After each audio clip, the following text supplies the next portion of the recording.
Welcome once again. This is Pinnacle Professional College, and today we will be continuing our series on Bazar Company Limited. In our previous session, we covered literally the first page of the pre-scene information, and today we would be continuing our analysis. It's going to be, a long part series of information that would go in depth into the case. So I always advise to have your pen and your notebook so you can jot some points, because I'll be giving pointers as to what you should be looking at when going into your exams, right? So this is quite very, very important. Now let's look into a couple of things. So yesterday, as a recap, we went through Bazar Company Limited. We went through their, what they focus on as a company. We looked at some of their strengths. We looked at the competitive landscape and things like that. I wouldn't want to go much into detail because I covered it extensively. So if you haven't watched the video, you can go to this YouTube channel. It's the part 1 and you can watch it. So let's continue. As I said, I approach the case study on a sentence by sentence or paragraph by paragraph basis, because every sentence has a gem that you can extract pointers as to what possibly could show up in the exam. So let's continue. If you look at page 1 of 10, right? The last sentence, that's where we'll be starting from. So major manufacturers have been encouraged to discuss their requirements with senior personnel to develop trade for mutual benefits. Now, this is in relation to how the supply chain works for Bazar Company Limited as a business, right? Supply chain is one of the key things, and one of the things that I would be looking at which I believe is very, very important, is what we call the Porter's value chain. The Porter's value chain. I think it's a very, very important model that you should take note of. You should take note of. One of the things that's noted here is that the big manufacturers receive preferential arrangements for product facing and positioning within stores. So if you look at what we call the Porter's 5 forces, one of the things you would realize is that there's something we call the bargaining power of suppliers, the bargaining power of suppliers. So how powerful are the suppliers in the industry? If they are able to command a lot of power, then what it means is that they can arrange or receive certain preferential agreements that otherwise they wouldn't have been able to. So that's very, very crucial. That's very, very important to know. And we would see here that relationship with smaller suppliers, however, have been the source of disquiet, right? One of the things you should know when it comes to supply chain and when you are running a business, especially a retail business, as Bazar Company Limited is saying, is the importance of relationship, right? Because relationship builds reliability. Always remember that relationship builds reliability. So the more you develop and nurture the relationship with your suppliers, it helps you to be able to get goods from them and products from them. Because come to think about it, there are a number of companies or retailers also trying to get goods or products from the same supplier. Bazar has spent a considerable amount of time trying to build a relationship with those suppliers. So here we see relationship management. So this is key. They are, basically you can think about supplier relationship management and you can look at customer relationship management. So whoever is supplying you the goods, you need to develop a good relationship. And whoever you're selling the goods to, you need to develop a good relationship.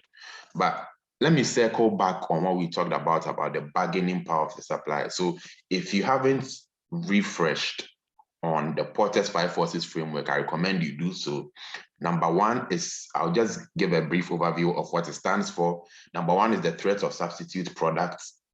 So things that influence that would be the number of substitute products, the buyer's propensity to substitute, etc.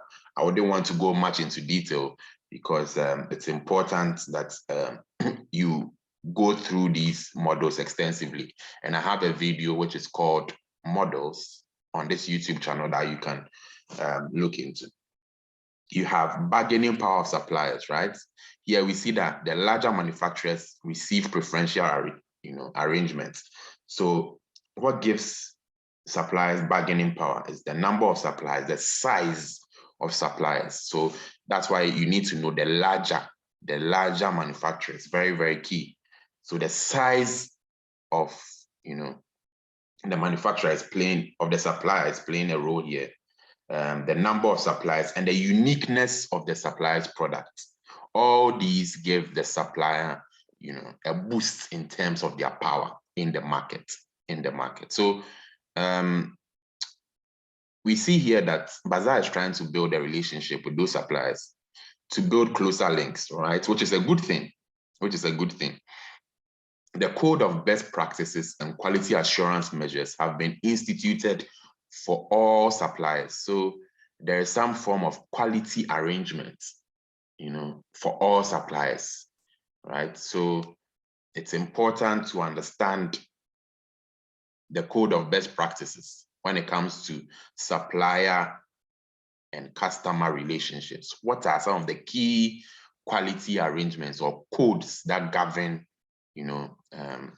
supplier arrangements? So that's something you can easily ignore.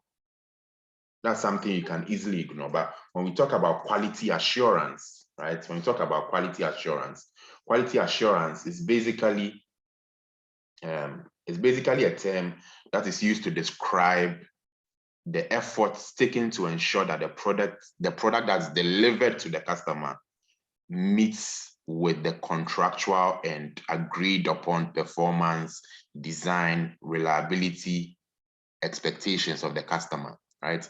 So quality assurance is to ensure that certain things, that were agreed upon contractually with the customer have been met, like the performance of the product. So we don't want to buy something that doesn't work, right? The design of the product, right? The reliability of the product, and even the maintainability of the product. These are key things. So for example, when you buy an iPhone, there's some form of quality assurance that this iPhone will meet the performance standards, the design is intact, it is reliable, it will work, you'll be able to take, very, very clean pictures with it, do a lot of things with it. That's what we refer to as quality assurance.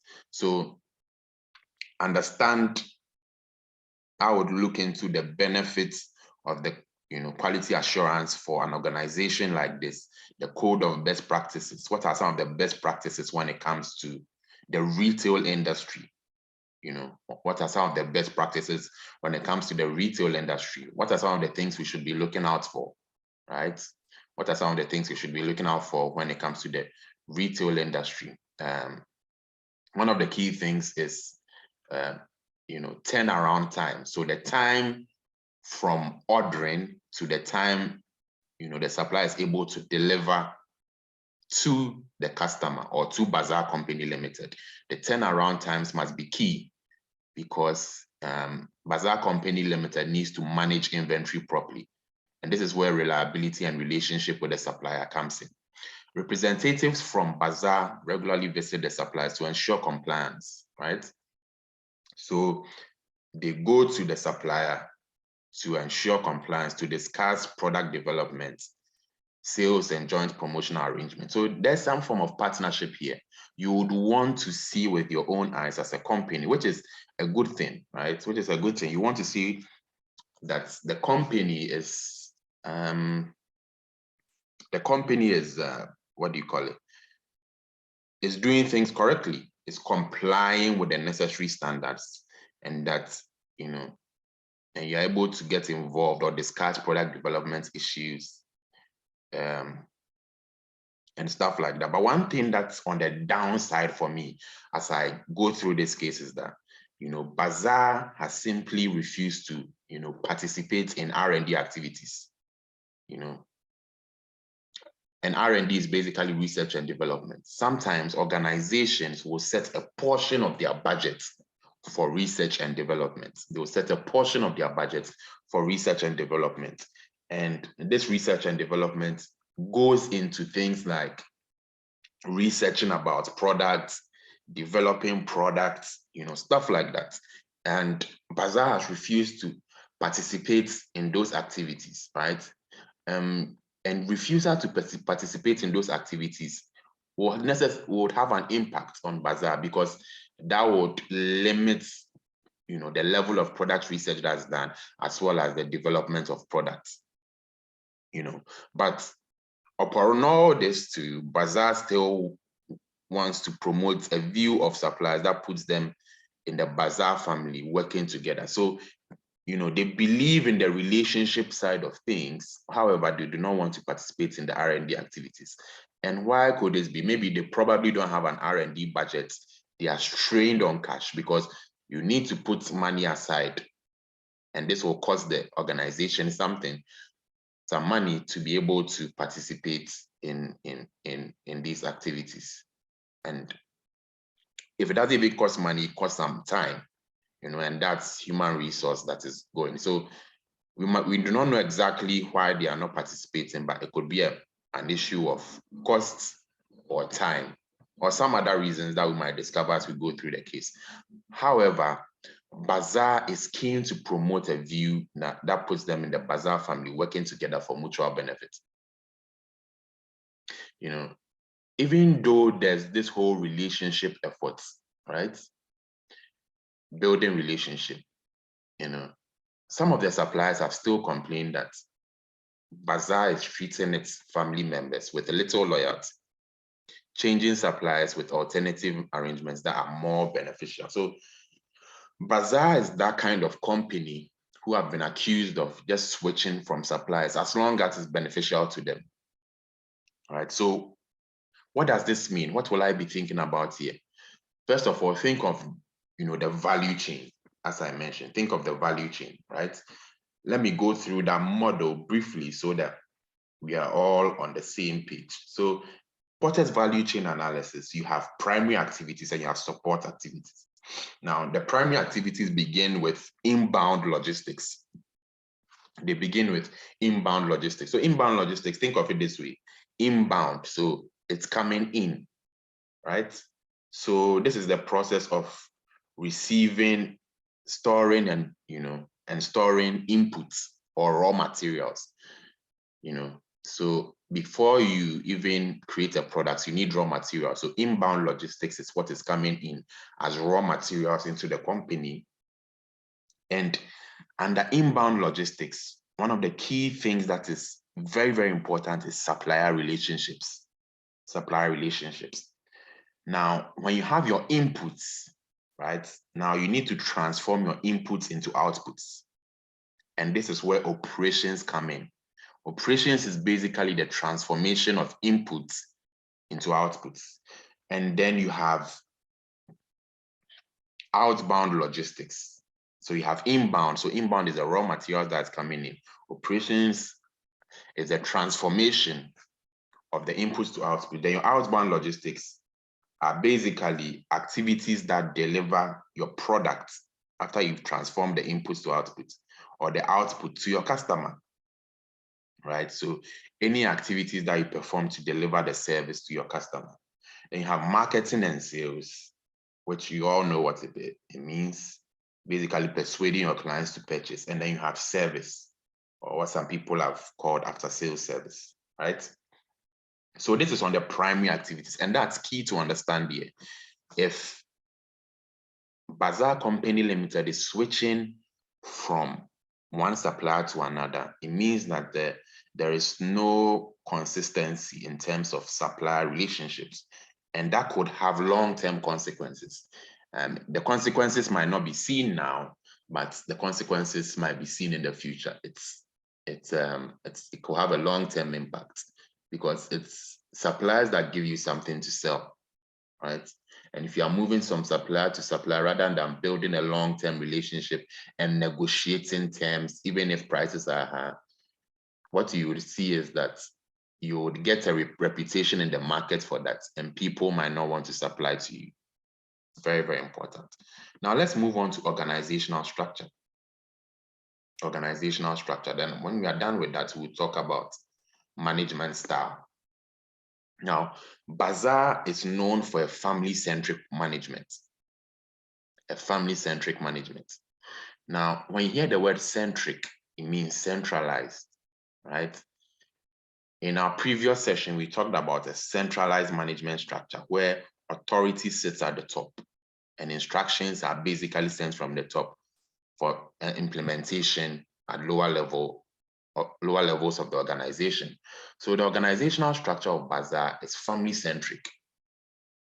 It's family-centric, while not interested in changing the structure anytime soon. So Bazar is not thinking of making any changes.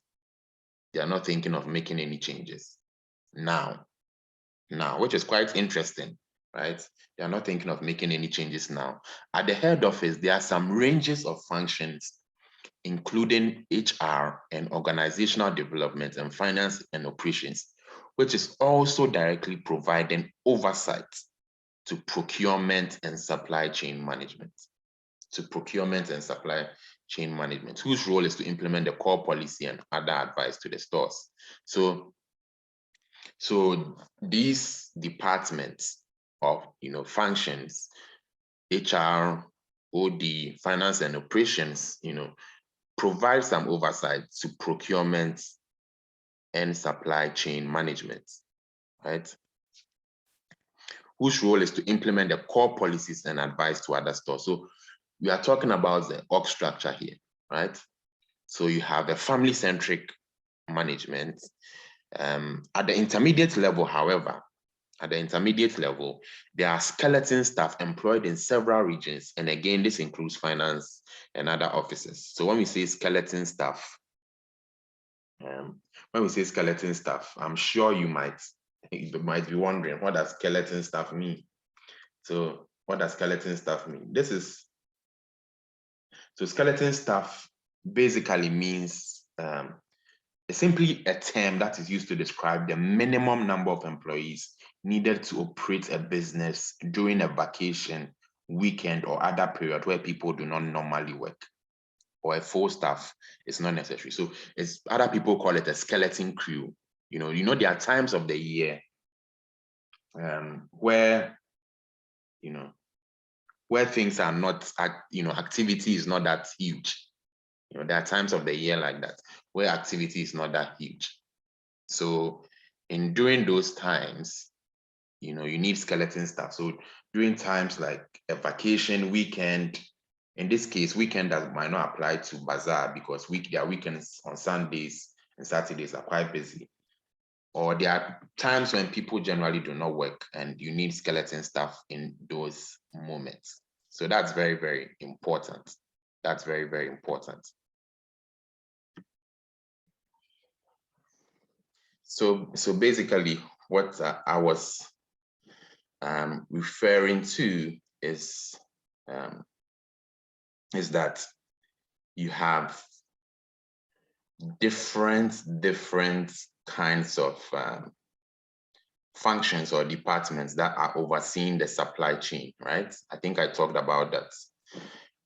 At the intermediate level, there are skeleton staff, and I explained what skeleton staff is as well, right? Skeleton staff is basically staff or the minimum number of employees needed to operate during a vacation, a downtime, like times where demand is not that huge, or periods where people do not normally work. So so that's on that. The regional managers are the main points of contact between the center and the individual stores. So the structure is an interesting structure. It's family-centric, and that's the center. Right, then there are regional managers because you know that Bazar Company Limited deployed, a regional approach, to dominating the markets, kind of. So they have regional managers, and those people are the main point of contact between the center and the individual store. And they visit each of the stores every 2 weeks on the average. Now, the frequency of the visits is one of the things that we would like to interrogate here. Is it too small? Is the frequency too small? Because you would want your regional manager to, to basically visit, their stores and understand what's going on in the stores. So as we go through the case, we might see whether 2 weeks is enough or 2 weeks is not. And given the sustained growth rate of Bazar during the last decade, so the last decade they've seen a huge growth, and I talked about the company life cycle from introductory to the growth to maturity to decline. So here we are seeing a huge growth over the last decade. The regional management teams have assumed responsibility for a growing number of stores and have been confronted with a number of requests for assistance at the store level, right? So what's happening here? Now we see a problem here or a weakness here, right? If you want to go through the SWOT analysis, strengths, weaknesses, opportunities, and threats, we see a problem here. What's the problem? The problem here is that you can tell that, something is going on here. And the fact that, there's a huge expansion, right? So for example, if you take Accra, there might be a number of stores, right? But it seems that there are few regional managers who are supposed to oversee these stores. So there's a lot of load in terms of work because of the huge expansion, and few regional managers to be able to handle the expansion and the growth that's occurring.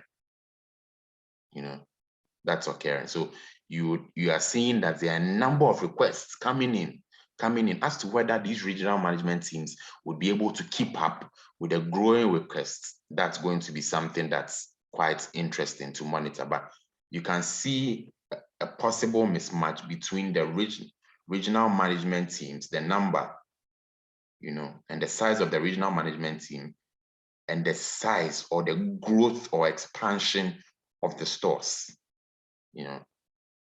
of the stores. It seems that it might be difficult for them to keep up because the requests are coming from different stores. Although some managers might have little need for intermediate tier in the structure in the past, this viewpoint has less credence now that the number of stores has increased, right? So there's an increase in stores. Meanwhile, the regional management team, the size is small.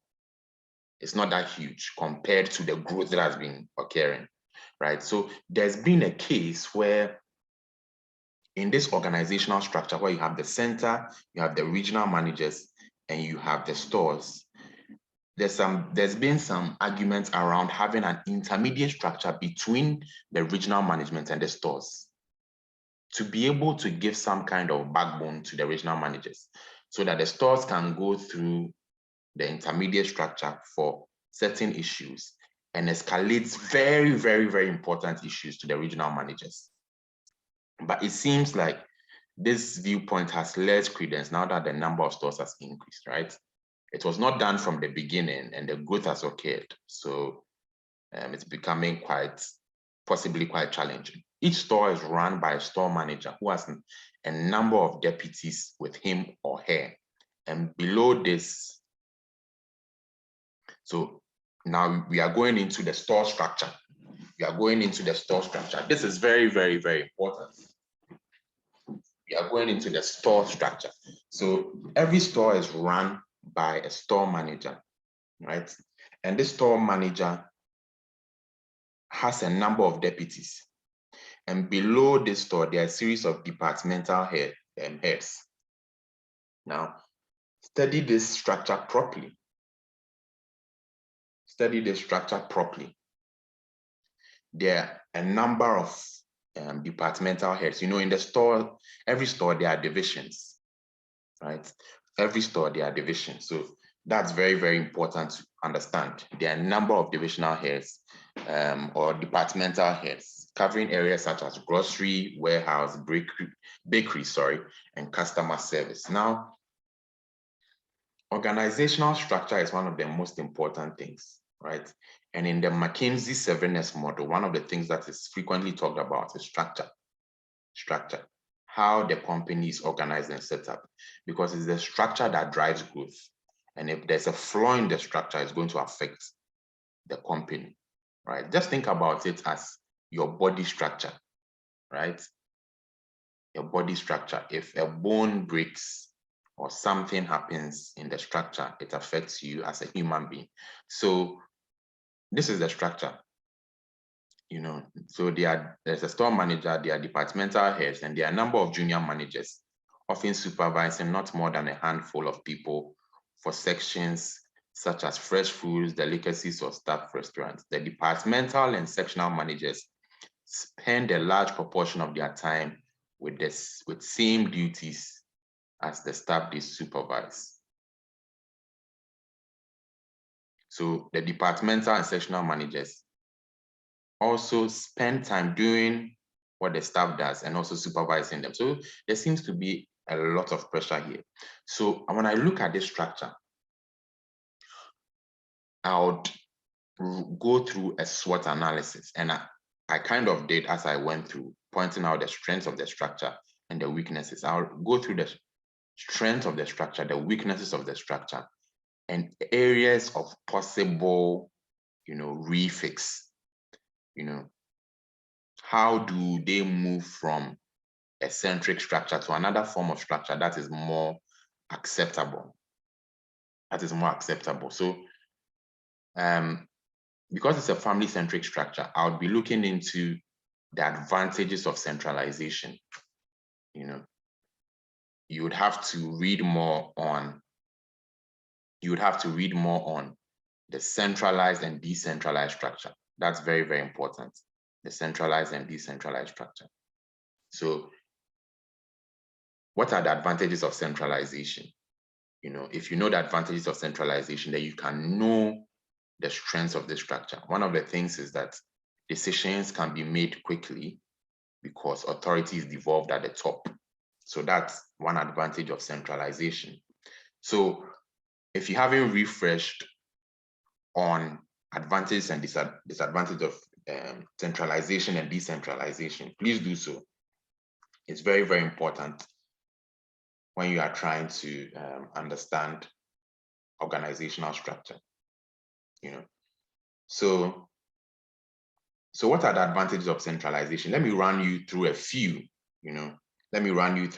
Just for the sake of this analysis, right? But you would need to go and do a lot more research on that. So one of the advantages of centralization is that it centralizes authority at the top. And so top management can make a decision and instructions are sent quickly for implementation, right? It doesn't have to go through different layers of the organization, right? So that's one thing, that's one advantage.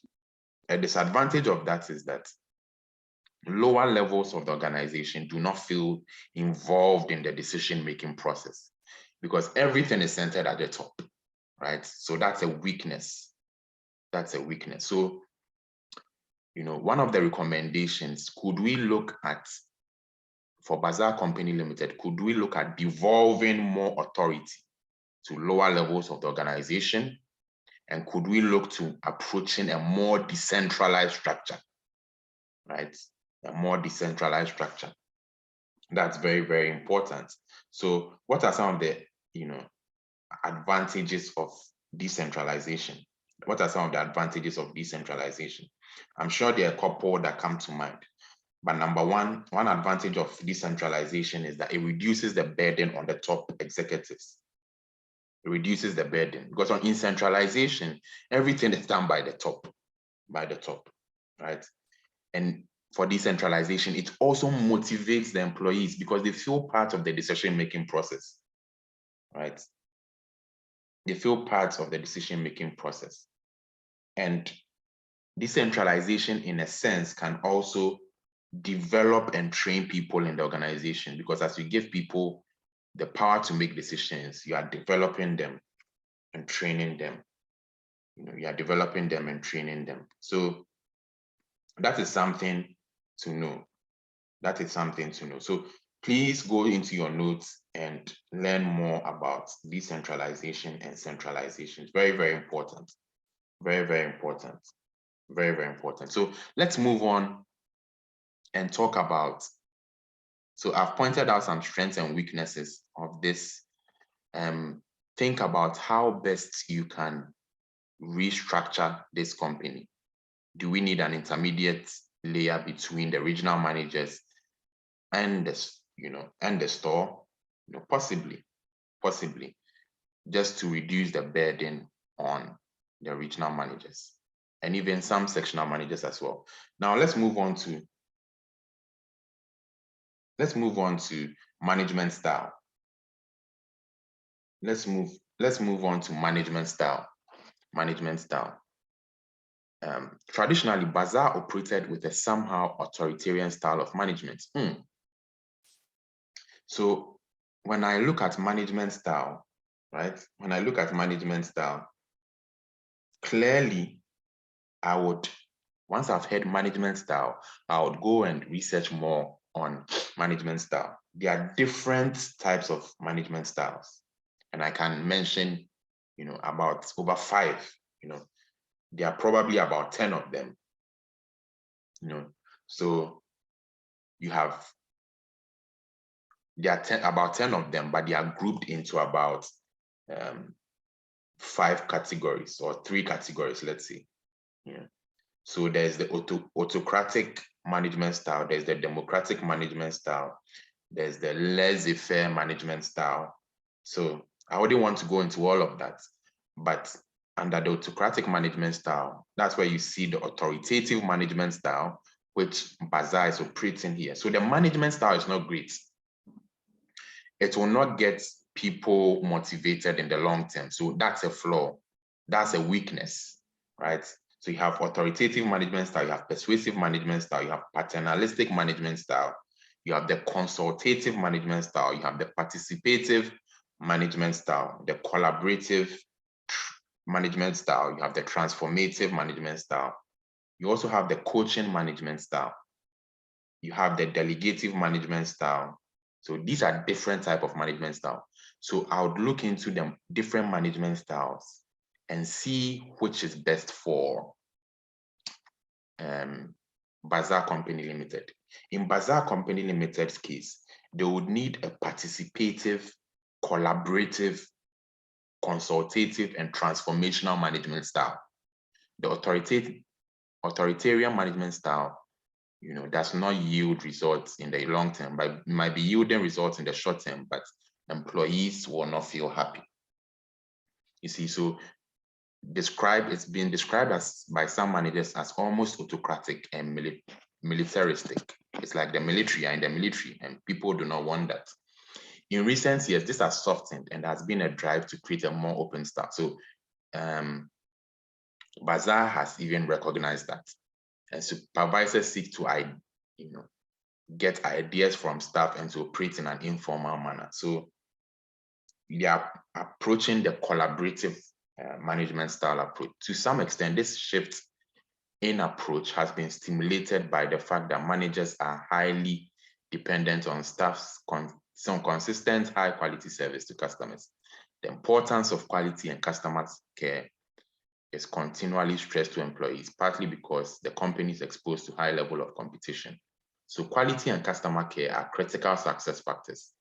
What are critical success factors? These are minimum requirements to succeed in any industry, right? So you have partly because, they need quality to be there and customer care to be there because the company is exposed to high levels of competition. When I hear competition, my mind immediately goes on to 2 models, which are the competitive positioning matrix, which shows how Bazar Company Limited is situated in the competitive landscape. And my mind also goes to the Porter's 5 forces, which looks into competition and the competitive landscape as well, one of the forces. The idea that, so the company is exposed to high levels of competition, but also because of the need for Bazar to differentiate itself from other food retailers. So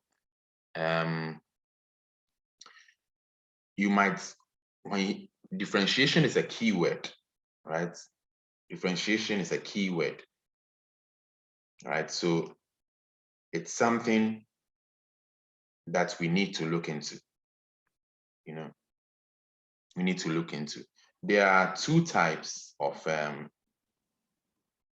strategies or product strategies, right? Fundamentally two types. You have the cost leadership and product differentiation. So setting your cost leadership is basically using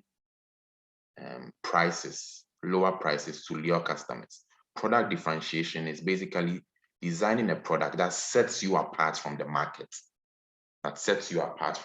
So that's something that's crucial to understand. The Bazar Company Limited is looking to differentiate itself from other food retailers. The idea that staff should help to ensure that shopping is a pleasant experience is made apparent during the induction period and subsequently reinformed through training programs. Yes, one of the key things I was going to mention about this whole case is training and development. It's very, very key. You need to drill into the minds of the staff that quality and customer care is key. So training programs are key, and messages on notice boards and in the company newspapers. So yeah, these are interesting channels, notice boards and company newspapers. So, these days, companies try to find sophisticated channels to communicate their values. What if the staff are not reading the notice boards or they are not reading the company newspapers? You need to find out, what staff are comfortable with in terms of the channels that you communicate with them on. So that's very, very important. One of the company objectives states that Bazar aims to offer our staff outstanding opportunities in terms of personal career development and remuneration relative to other companies in the same market, showing concern for the welfare of every individual.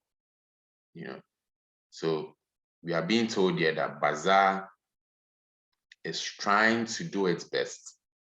Bazar is trying to do its best to offer outstanding opportunities in terms of career development, remuneration, etc. Now, this is the human resource strategy, and this is where we would end it and would continue some other time. When I talked about the human resource strategy, I talked about 4 key areas, 3 or 4 key areas that you should be looking at.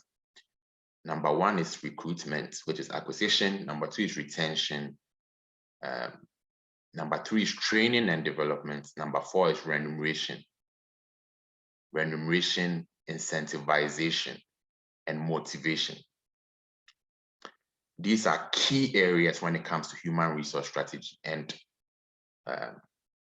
Bazar is putting in place, trying to put in place as part of its objectives to ensure that there's career development, right? There's career development, which falls under motivation.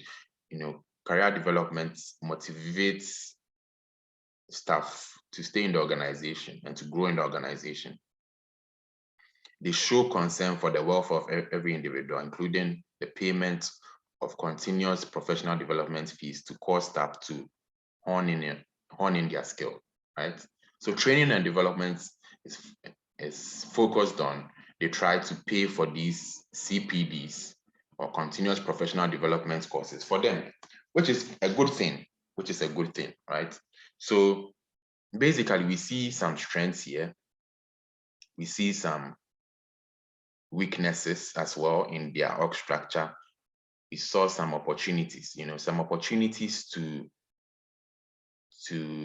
grow launch into other areas, right? And some threats, so a typical threat that exists in the external environment is competition. There's a lot of competition. One of the things too that comes to mind as part of their expansion efforts, even though they need to deal with their internal issues, is the fact that they are focused in Ghana, right?